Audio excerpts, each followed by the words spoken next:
Good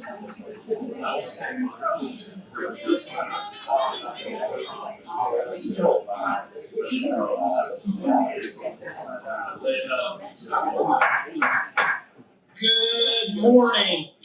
Let's go ahead and get the party started. Again, I'd just like to thank Cash and his staff for putting together a great breakfast for us this morning. I want to thank each and every one of you for attending this event this morning, our inaugural breakfast.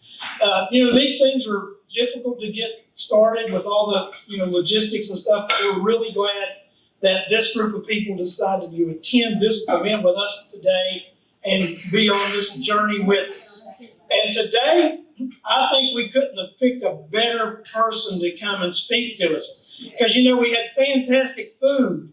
And as we have fantastic food in the state of Georgia, the man that I'm getting ready to introduce is responsible for us actually having this fantastic food because he's our agriculture commissioner. And without agriculture, you don't have food. So, Commissioner Black has been our agricultural commissioner for 3 terms. Now, to get elected to anything 3 times is quite a feat. Usually, as you run, your popularity decreases because you get people angry at you. But this he's accomplished something most politicians don't. The man's voter base intends to increase. So, how do you, first of all, one of the questions I'm going to ask you today, how in the world do you get people to like you even more than they did the first time you got elected? Because that doesn't happen very often. But his voter base continues to increase, and he consistently is the top vote getter on the ballot in the state of Georgia. So, that's a good thing for Republicans as we've got a candidate like Commissioner Black deciding to throw his hat into the ring to run for United States Senator and oppose Raphael Warlock. And I did not, and that was not a Freudian slip. I call him Raphael Warlock. And I'll tell you guys, Georgia needs a Republican senator back.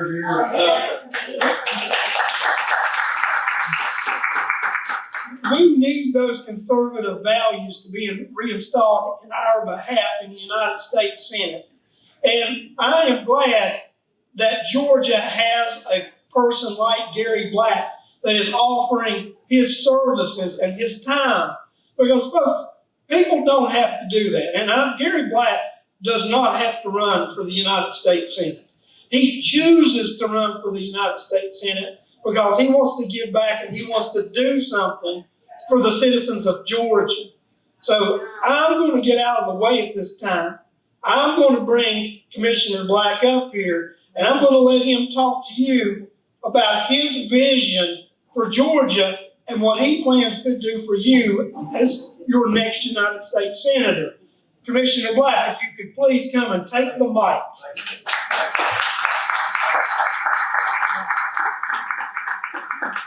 Y'all go forward.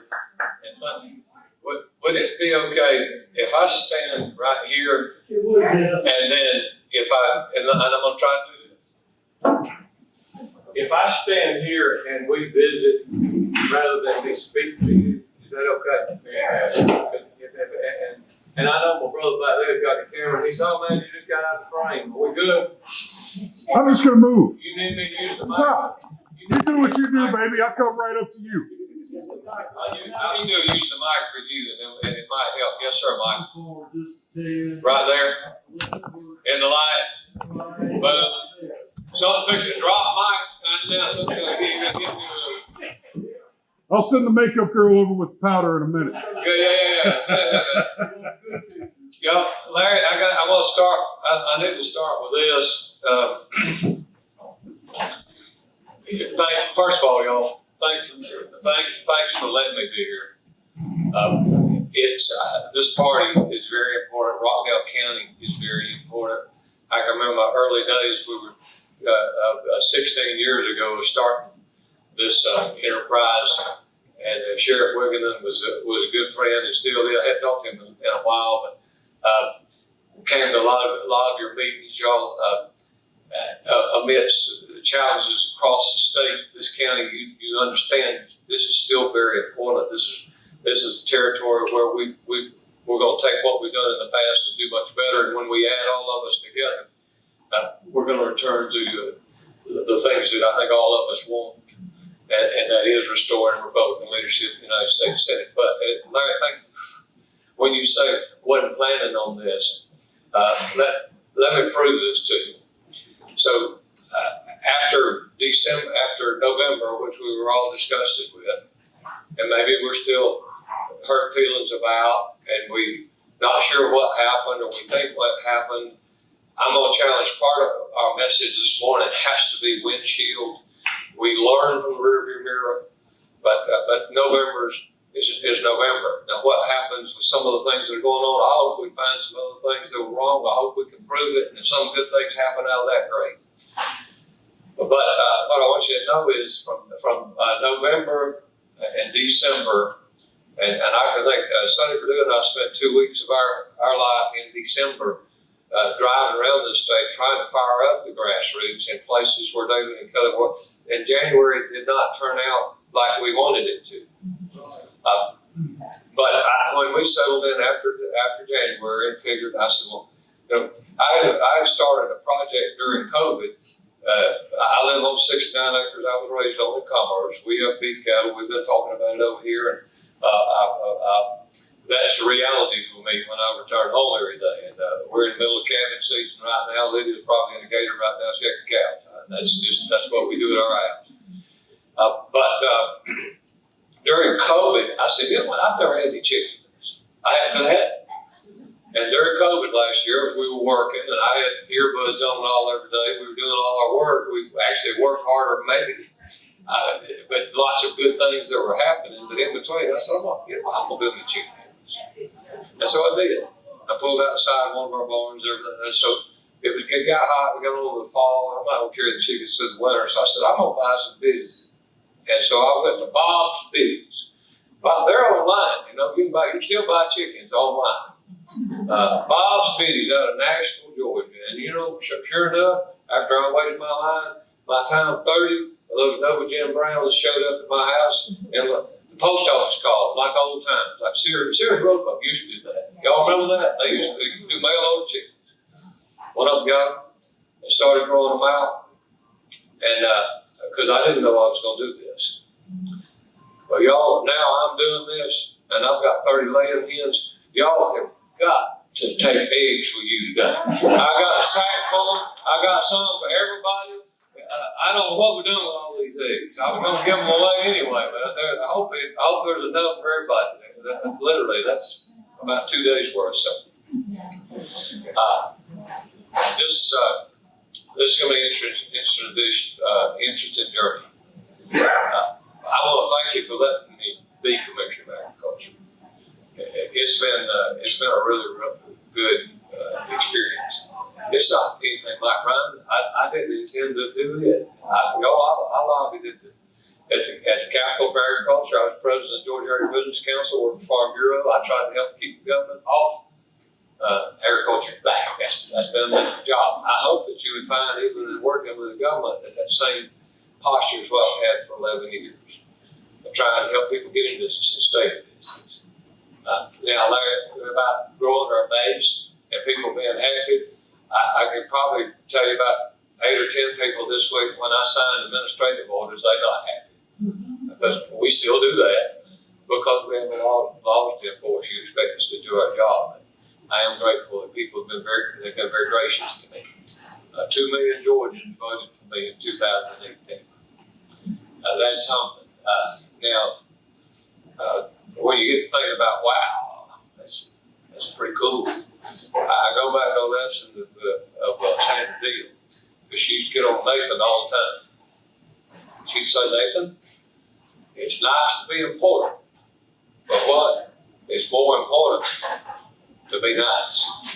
And I hope, as wrapping this venture up, that if that's what folks said about me, that'd be fine. But I've got to tell you, since January, some other things have crept in, like anger, disgust, embarrassment this week, utter shame. And so, those kind of things are a little hard to deal with. So what do you do with it? When you think about anger, the very fact that there we have people that say they want to fundamentally change our country. And now we've seen it in 7 months, just unravel right before our eyes. But we take this senator, who I call it, thus far has been nothing but a rubber stamp for a dramatic left-wing shift, meeting these goals. That's something to be concerned about. That drives anger. We've got to channel that a little better, and I'm going to talk about that in just a second.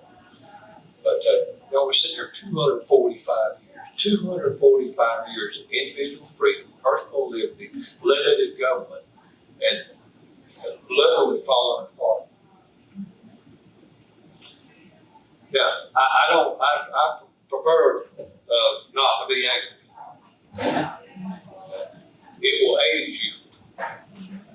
I bet you didn't know. I'm just 37. Yeah, I thought you were about 27. I thought about 10 years. I thought that was 39. So I think we decide you have to come to a decision. We have to be anger is not going to work. It's going to take determination. It's going to take experience. It's going to take being able for us to have a senator that you can trust. And 2 million folks have trusted me before, and I'm going to ask you to trust me again to do this. Now, it's been that's the why of, it is about taking our country back. It is about a little 10-month-old grandson in my house right now.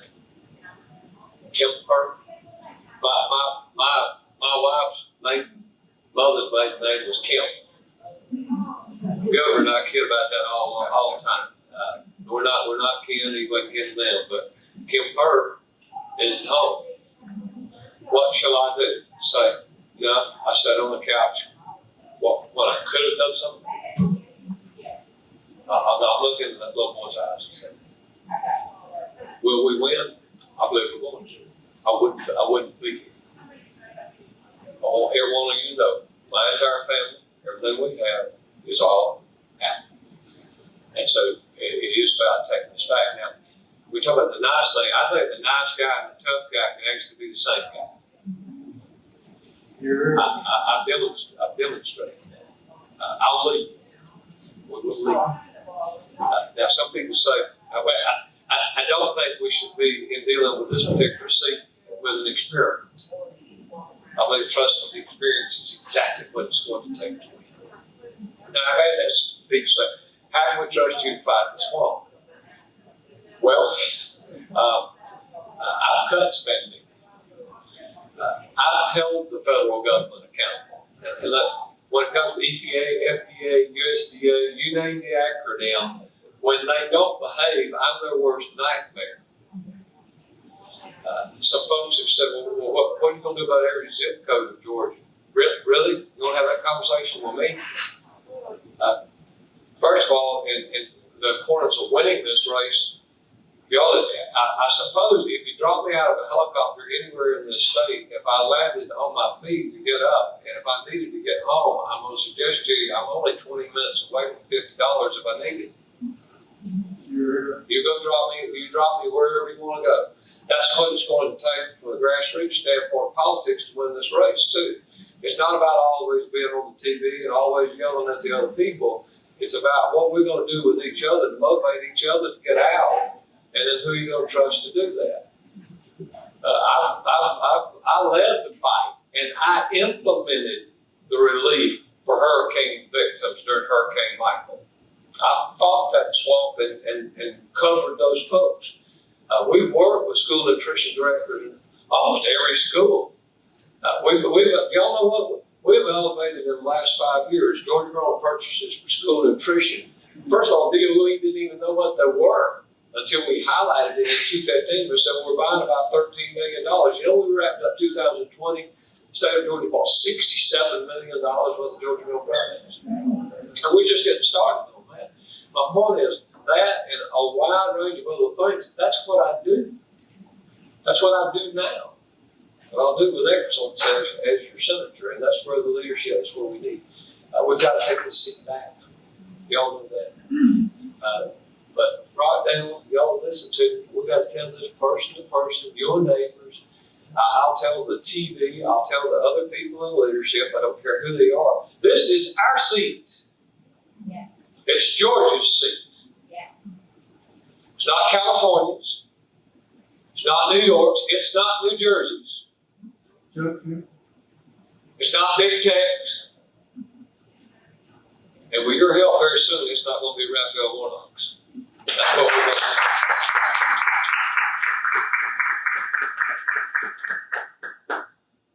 I think there are four, I'd like to hit 4 quick points and with a couple of little things, and I hope I can blend into both of these, and then we'll take any questions you want us to stay and talk about. 4 quick things that I think where we're going to be, the discussion is going to go. But it's around the central thing that's come into stark reality this week. This election is going to be about security. It's going to be about the security of our nation. It's going to be about the security of our families, our values, our rights. It's going to be the security of our economy and our jobs. And there's going to be an enormous discussion about that as we see what's happened the last 7 months and what are the ideas that we have to bring to bear to how to change that. There'll be a lot of other rhetoric. There'll be a lot of other things that all of us will say. Everybody, and I'm going to hit some of those points, but I think we're going to come back to the central thing that I want y'all to think about, and who can actually do it. Because there's not going to be a piece of paper between what most Republicans are going to say there shouldn't be. Y'all are smart enough to sort all that out. It comes down to the central question: who can get elected, and how do we win in November? Because that's got to be our primary push. But the security of our nation, we've seen it shattered this week. Do y'all know in Afghanistan? I had a briefing from a 2-star yesterday. And we've got to remember this. I don't know in our geography if we haven't fully captured that. You know, there's a 50-kilometer border nation with China. We've abandoned billions of dollars of equipment, billions of dollars that were spent building an Air Force base, and now have opened up that 50-kilometer gap to precious minerals, all done in the blink of an eye and the turn of a back from someone that's leading this country yet has abandoned Georgia blood, 48th Brigade blood, and you can imagine restoring that in a fearless way. And yet, and all that's undone. Of course, we've prosecuted it pretty hard. I hope y'all have seen that all week. And it's a very bad that it took 10 minutes of 10 for the United States Senator to even offer a milk toast response. And nothing since. We'll change that. We're going to have a fearless approach to national defense. And that there are many other things to talk about. Let's move to the second one. It's about our homes. Well, let me go back. I did think about this. The governor made a good point. Like we were together last night. He made a good point that from our liberal friends, it seems like the other side. It just seems like they always have one thing on it. They can't do multiple things at once. There's always some central thing. Because we're all out here parroting the same thing and focusing on that. I'm absolutely certain in the events of this week, they had one thing on their mind. That one thing was whatever it takes for us to get out before the 20th anniversary of 9/11, whatever it takes, abandon material, abandon people, abandon our folks, abandon principle, and that's what we've done. Let me tell you what, about this situation, I've got 4 things on my mind. And I'm handling them all at one time. First of all, the Joint Chiefs Chairman ought to be fired. And he's not going to be fired We ought to have the courage, because the president's not listening to him. If he did advise him differently, he ought to resign today. He ought to walk out the door today. Has anybody comment for that? We have. We did Monday morning.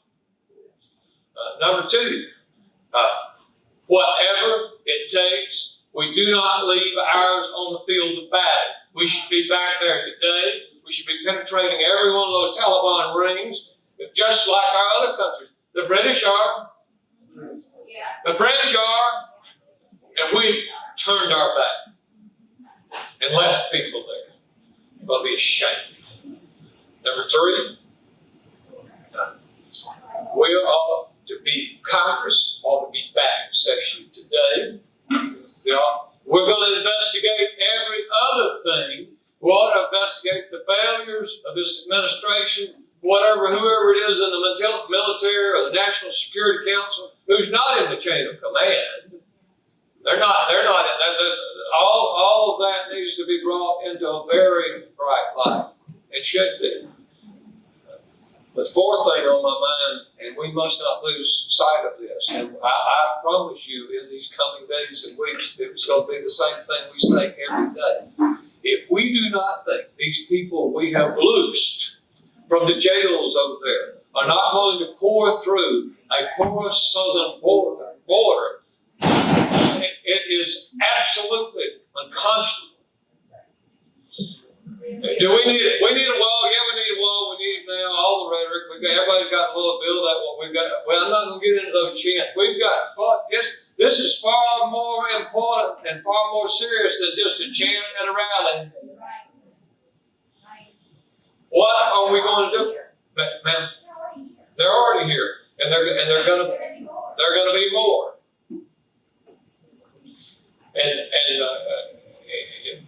But to fight that with every ounce of my being is my solution to you today. Somebody has to have a spine. We've not seen that yet. We need an infusion of spinal fluid, and that's what I'm going to do in this race. Y'all, that's that quickie at home.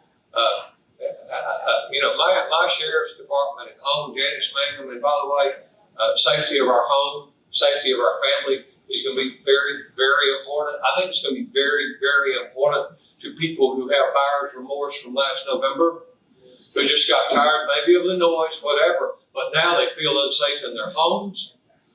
In the land of the free and the home of the brave, we've turned to the home of the scared. Not on my watch. Hallelujah. Mike Bryant, you've seen some of our stuff. Do you know I have the endorsement of 77 sheriffs of the state of Georgia? The reason it's not 78 because I haven't had time to call them. It's a bipartisan group. W. Bozeman from Mitchell County yesterday. You know I'm with him. Why did you call? I mean, they're everywhere. Fayette County very bad, and others. We're really excited about that. But doing something about this situation, but that turns to the heart too. All this stuff's not a government problem; it's a heart problem. We got to get inside this next generation and get back to personal responsibility. Some of our family things, and we'll get to values in just a second. All that's important. It's linked to this crime situation. Well, we got to stand up. Y'all, from the standpoint of the economy, who would thought that we're going to the security of our economy, which has been pierced also because of this week. The notion that do you know this is linked to Afghanistan too? There is a report out. There's actually been guidance in the federal government on repatriation of the people that are coming back. Have you seen that? A potential tax, a potential fee of $2,000 just to get back. And so right now we're paying people to stay at home, giving people free rent, but we're going to tax the people that we've rescued. Absolute incentive. Our economy, we do have to expand jobs, but we've got to get people back to work. There's a lot we need to do in agriculture. We do need to expand trade. We need to do a lot. Those those kind of things that, sure, we need to strengthen our ports. That's a very important part of Georgia's economy. But somebody's actually led trade missions, needs to be the United States Senator. I've done that. I hope that we're going to be able to continue to do that. The other good things for the economy, let me real quick wrap up this, right? Our rights, our values, the security, it's under great compromise, in my opinion. The very foundations of our families riddled, the divisive nature of some people. We choke God's word out of the classroom, and we've replaced it with a divisive theory. Theory. And see, what we've then fulfilled, I believe, Scripture, that we've replaced the truth of God with a lie. Exactly. Right before our eyes. That stopping of that intrusion into our classrooms, that's why I won't be that champion. Have we heard a word from anybody at least? I mean, on our side yet. But what are we going to do about it? It's got to be a marquee. It's got to be a marquee topic. Can't be scared of that. Do we need to build? Do we need to build better relations? Absolutely. We do all those kind of things. I've said this all along. Jesus said, what's the first commandment? Love the Lord your God with all your soul, all your heart, all your mind, all your strength. And he said the second is like the first, is you love your neighbor as yourself. And that's the basis. Quickly on rights, understand, y'all, if there are people that don't obey that command, my family's protected, and so is my home. That right's got to be protected too. Any other thing, that amendment, any other aspect of our Constitution will be that defended. So, y'all, it is about security. I believe the security of our nation has got to be top, because without that, the rest of it will fall. But then also the security of our nation are actually supported by those other 3 points. We have to have jobs. We have to have a strong economy. We have to have our values, our rights. But we have to be safe too. So as we wrap up this morning, I do think there's hope. Number one, your meetings are starting. Hard to do anything. You've got to have a place to start. Y'all have started. Be encouraged. Encourage one another. In Mitchell County the other night, there were 240 people in another Georgia. They never had a GOP down there. They had somebody on the road. Yeah, I'm seeing it everywhere we go. People say, but we have to unite. There, I told Habersham, I'll tell you where it was, Habersham the other night. I said, y'all, because everybody's mad. There's a bunch of people mad there. Good people. I said, you know what? Some of y'all, it's almost revival time. Well, I believe it is. I mean, that's a whole nother, we can talk about that too. But I said, you know what, before we leave this room tonight, I was going to suggest to you there's some people on this side of the room that need to look across this side of the room, and some folks in here need to go to one another and ask them to forgive what they've said about one another on Facebook. In our own heart. As we continue down that road, defeat will be certain. A guy asked me, why are you running? I said, because I got full broken TV on the radio the other day. He said, what road has that got to do with it? I said, well, since January 5th, I thrown a brick through that TV on. Then I had to say, okay, you're going to quit throwing bricks or you're going to get off the couch and do something about it. We got to stop throwing bricks at each other. We may have our problems, but we are not the problem. It's an unconscionable representative government that if we turn our backs in January, we've been stuck with a rubber stamp for this left wing movement. And I'm going to ask you to help me change that. We have a great grassroots effort. Thank you, Janine, for being our Rockdale County Chair. Thank you for Mike Ryan, and our co-chairs over in DeKalb. You know, we've always been able to do that. We're always going to be the first. Do we have a county chair in Chattahoochee, sly and tolerant? Absolutely. Are we going to get many votes there? Yeah, we're going to get every one we can. Because they matter. Every one of them. What we've all got to do is find those extra 50. Those folks that are still maybe wallowing on the couch and say, this is going to do no good. You got to come out. Come join us in this effort. I'm excited that we're our Team 22. I would ask every one of y'all, unashamedly, if you'll join Janice's Team 22 here in Rockdale. Team 22 is a 22-member organizing committee in every county. We already have a third of them up and running. I ask you to take a T-shirt today, take a bumper sticker, take 12. We have to. And say, well, we come to public meetings on, everybody always says that. And then we get complacent because we're a red state and everything's going to be just right. It's not okay. We are not okay. We are in the fight of our life right now. And we'll step up and step out and be unashamed in talking to our Sunday school class members, making sure the pulpits get fire again, wherever they are, about the importance of this. And then step by step. That victory is near. We can do this. This bunch in November doesn't scare me a bit. I'm going to ask you to help me. We've got May 24th coming. It's going to be a good competition of ideas. But what I'm going to ask you to do, you're the personnel committee. Look at the experience. Look at the resume. Who would you hire to do this job? Because that's what it is about. It's not about who being cutest, which line works, all that kind of stuff. Who can go do this job? I can take my left hand off the Bible and go straight to this office and go to work. That's what I'm asking you to help me. God bless you. Thanks for the opportunity to be here. And we look forward to bringing another load and close. Please take some eggs. We got it for you. Thank you, Larry. God bless you.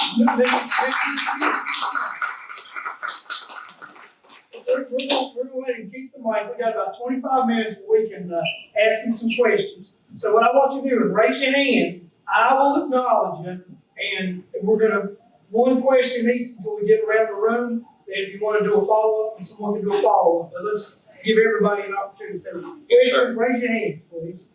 Yes, sir, Mike. Mike, can I take my coat off? I'm hot. Please go.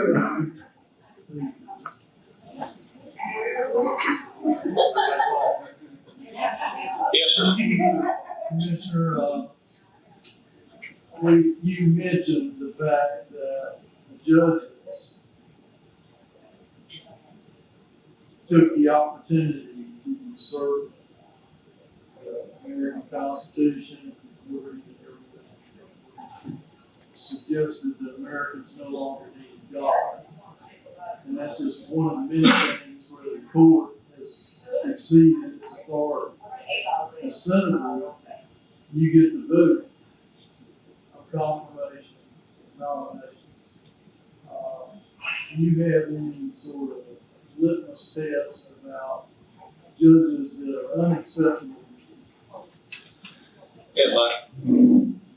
First of all, every life, I cherish and respect every life. You know that. Now, how can you say you do that? It's because that life begins at conception, period. And so that is a governing principle. I think one thing, particularly at the Supreme Court level, remember, I'm going to be solid. This is just a plain, simple statement. 9 is plenty. We just need 9. We don't need any more. And we got to protect the filibuster. Let's just hope and pray that we do that. Keep that on your list. I hope Manchin holds. Cindy Hyde Smith, the junior senator from Mississippi, she's a good friend of mine. She tends to think that that's going to hold, but we'll just see. Strict constructionist, the understanding what your role is just to not offer your opinions about the Constitution, but actually uphold it. because it's a pure legal document. It's not for that individual. It is what it is. I'd hope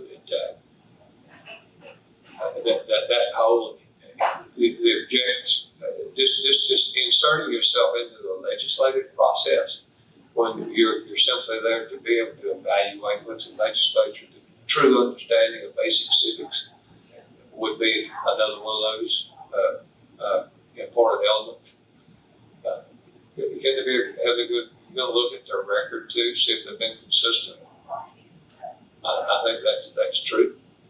I still think you have to look at every individual, and then you're going to still have to exert some wisdom, pray over them, see whether if that fits. So I hope that helps. Thanks for that question, because in doing this 3 months, that's the first time I've had that question. So I hope that's a good answer. Yes. No, wait.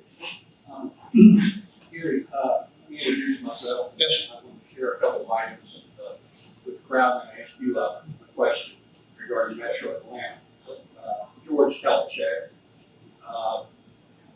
My grandparents immigrated from Czechoslovakia, Yugoslavia, wound up in Pennsylvania, decided to move to the southeast to work for the federal government, actually, out of Washington, D.C. I understand a lot about budgets, the way tax money is spent.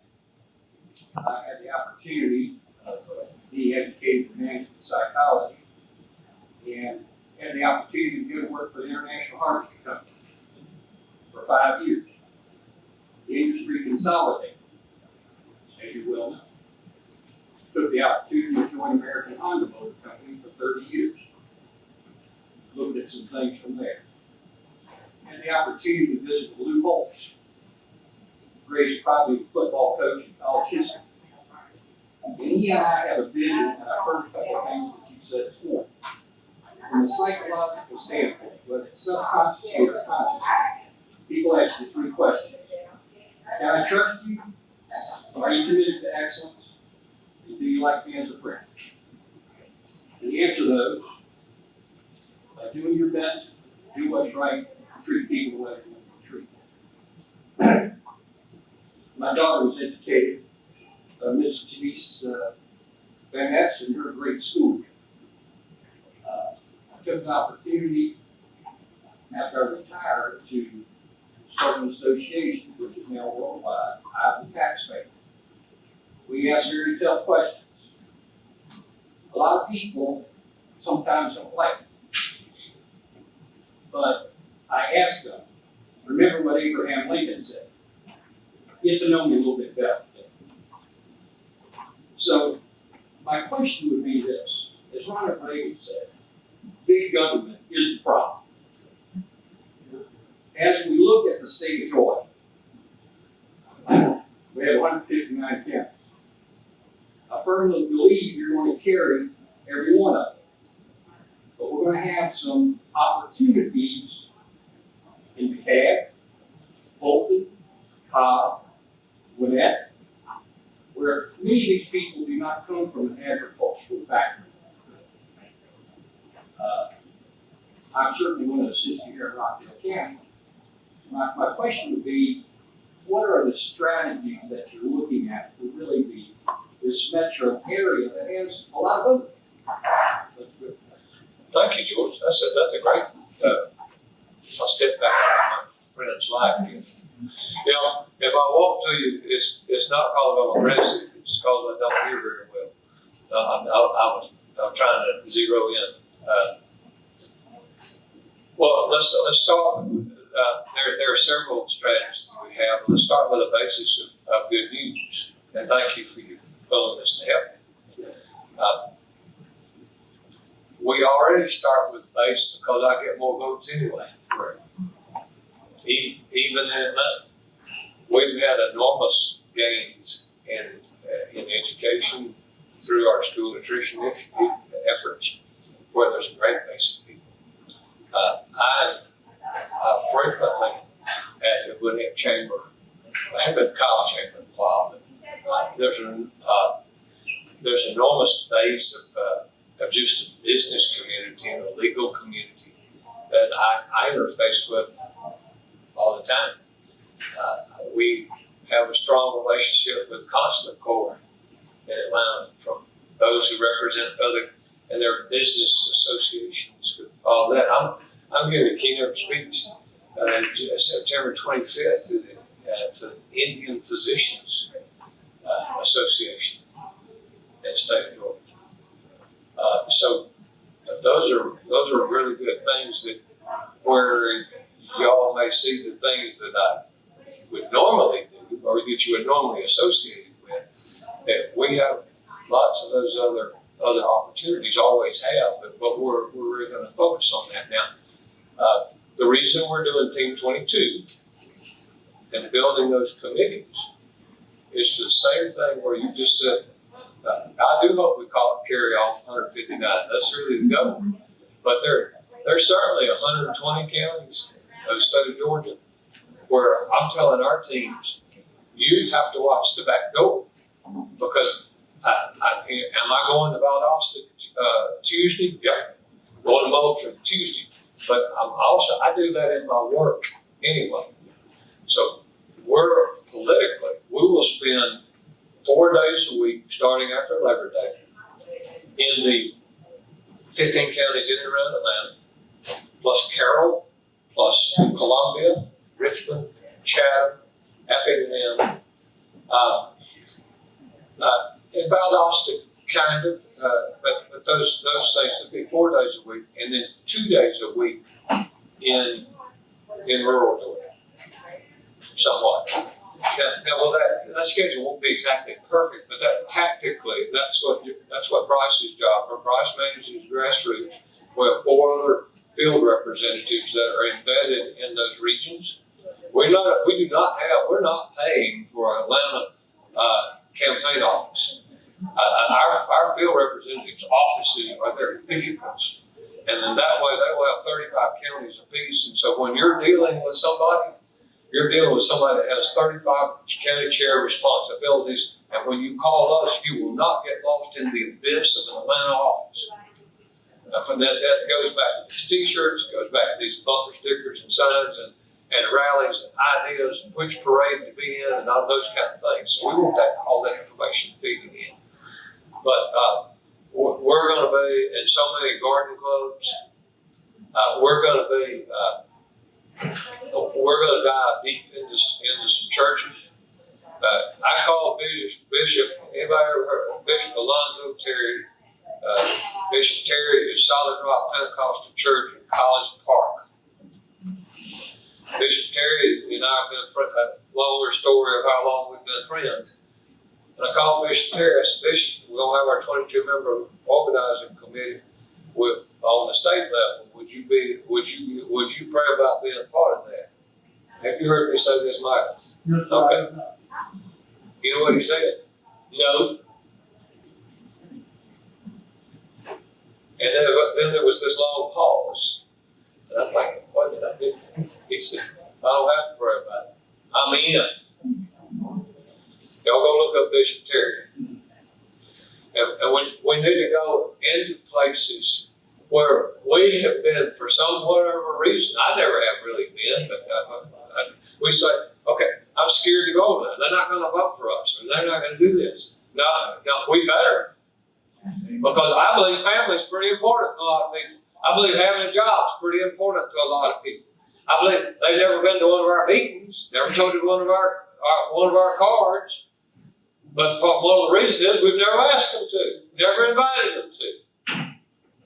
Wherever they live, wherever the background is, wherever they come from, should be irrelevant, because we've got to quit hyphenating this country, quit hyphenating this state. We need to step up and just be Georgians and Americans. And respect where everybody can.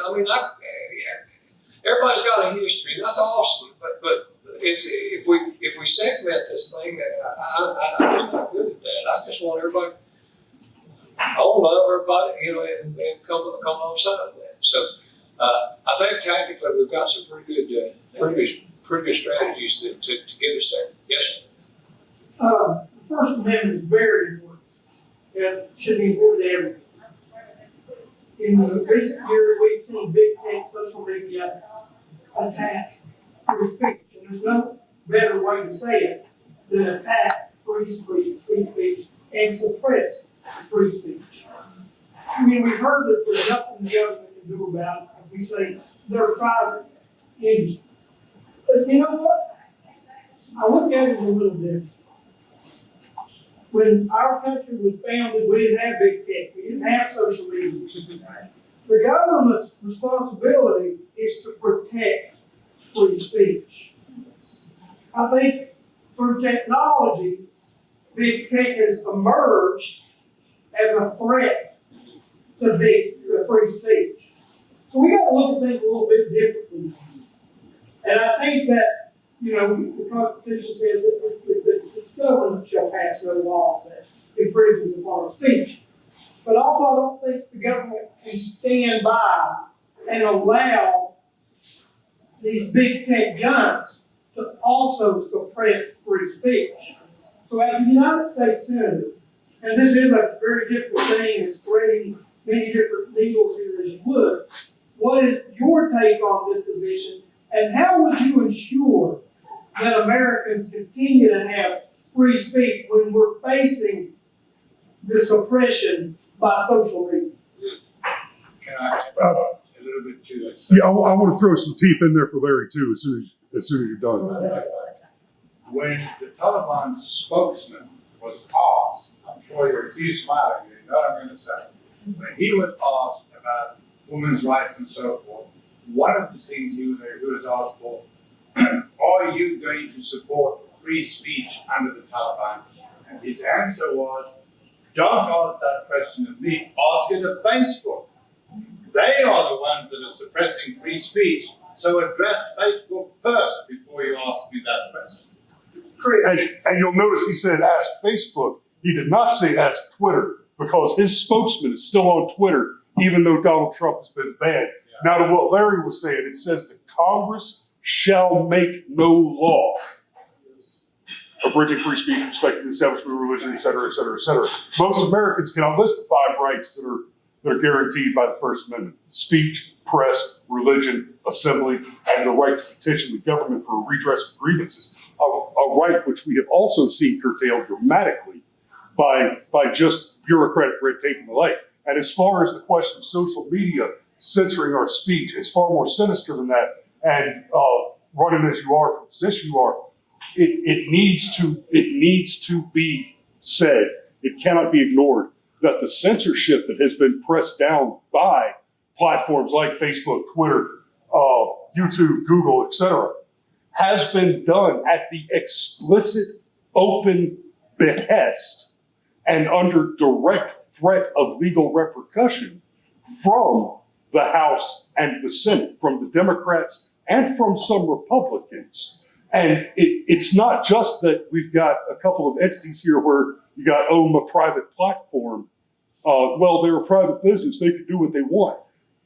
If they're doing it at the explicit behest of the government, then they are acting in absolute violation under color of law, 18 USC 242, the deprivation of civil liberties and rights under color of law by a representative of the United States government, and that is a crime.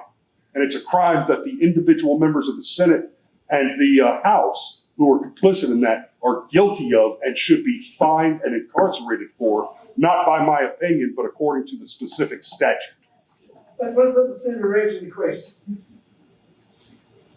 He's right. Yeah. I get that. I get that a lot. I like that. Y'all heard what I said, let's let the senator answer the question. You might say that's Go on.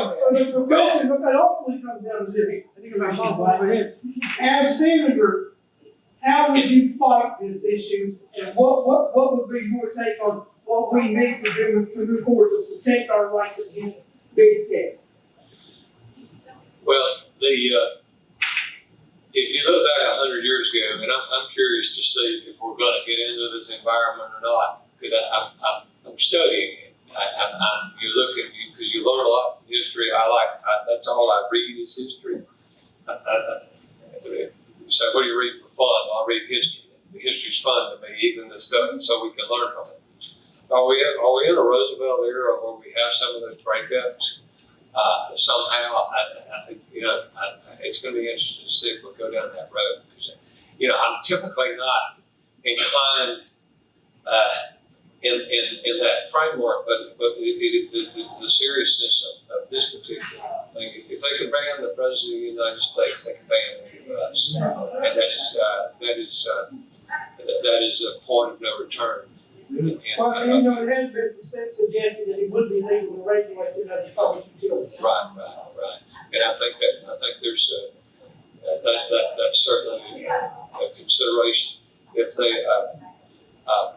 I'll tell you this, that even at my church, there's already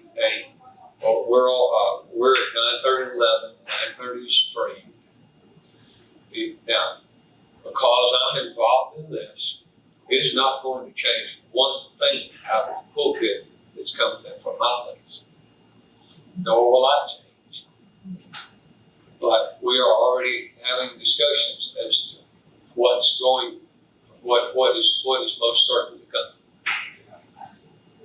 Because the criticism is coming up, I'm sure of that.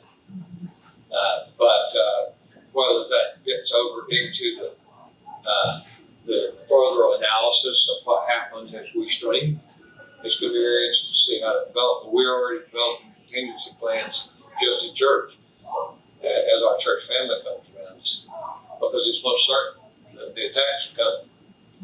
But look deep into that quit worrying me a long time ago. We're gonna ask one more question. Yes. So wait a minute. John, could you? Yes, sir. Yes. And forgive me, I kind of walked up here and kept my back to y'all. That's okay. You have a great back. The Democrats pulled a brilliant move, Chester. Okay. And what they did is, when they offered that 10-year tax exemption to the Hollywood elite, we literally opened it like a Trojan horse. We just let the Democrats infest and invade Georgia.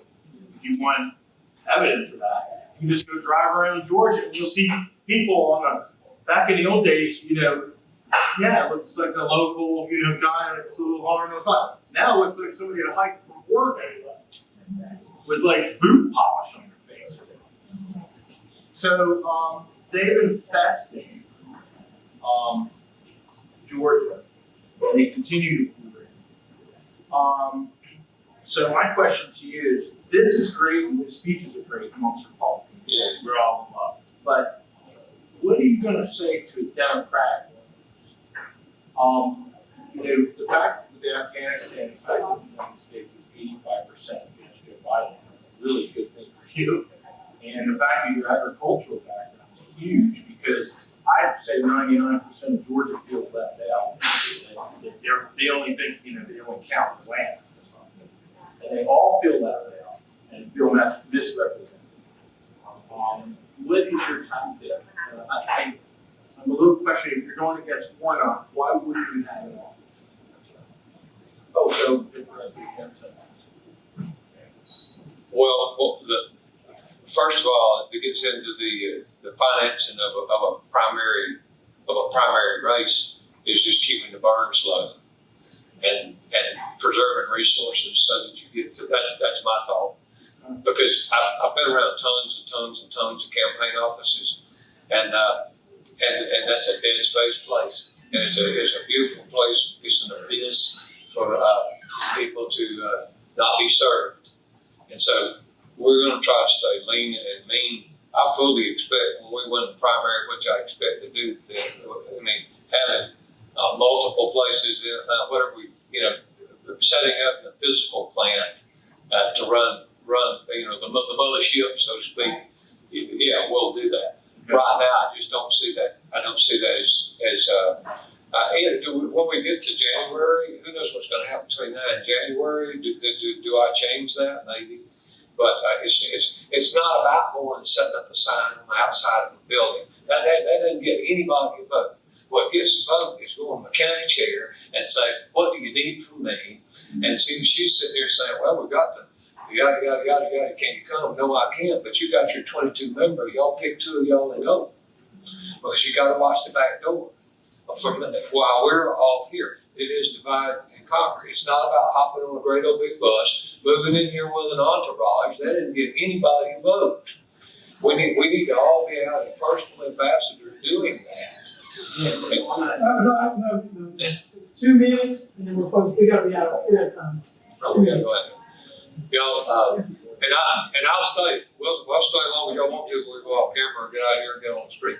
Yep. I'm proud of y'all. I'm proud of y'all for standing up and getting together. Next time we come, there'll be twice as many people here. That's one on your left and one on your right.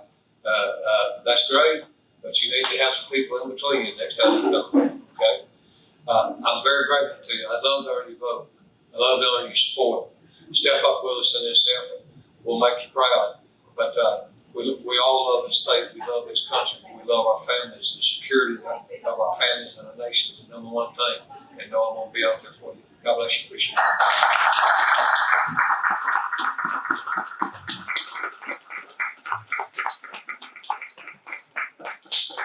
Again, we want to thank everybody for attending today. We do have a time limit, guys. We do have to move out because they've got to open their business up and get everything ready.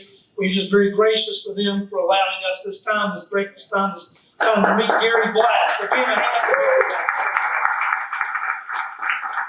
And I do agree with something that the commissioner said. Next time, let's bring more people to this event. Let's bring more people to come to these breakfasts so we can actually grow our Republican base and our conservative values can be spread. Next month, we're going to have a fantastic speaker. We're going to have a great Georgian being here next week. Next month, we're going to have Senator Burt Jones, who has announced he's running for lieutenant governor. So I encourage you to bring your friends, your family. You can't bring your dog, but I would like to bring mine. So especially if you have a bulldog, because Senator Jones is not just a typical bulldog. Senator Jones is a former captain of the Georgia Bulldogs team of 2002. So he's a that has a special place in his heart. So you guys bring some people and let's meet next month and let's celebrate Georgia and let's celebrate the Republican Party. Thanks all of you for coming. You might say he was a damn good dog.